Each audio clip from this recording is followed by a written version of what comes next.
the cable to heat up. I was going to show you it's a sword that I was working on a couple of years ago.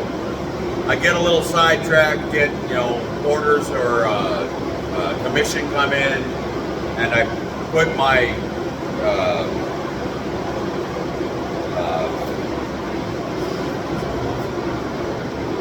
got a little tongue-tied there. Sometimes I put my projects to the side and I forget about them. So when I'm done with the cable, I've got the canister Damascus with ball bearings that I wanted to do.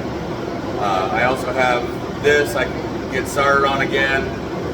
I do have a couple orders coming in, so I'll be starting on those here in a little bit. Anyway, stay with me.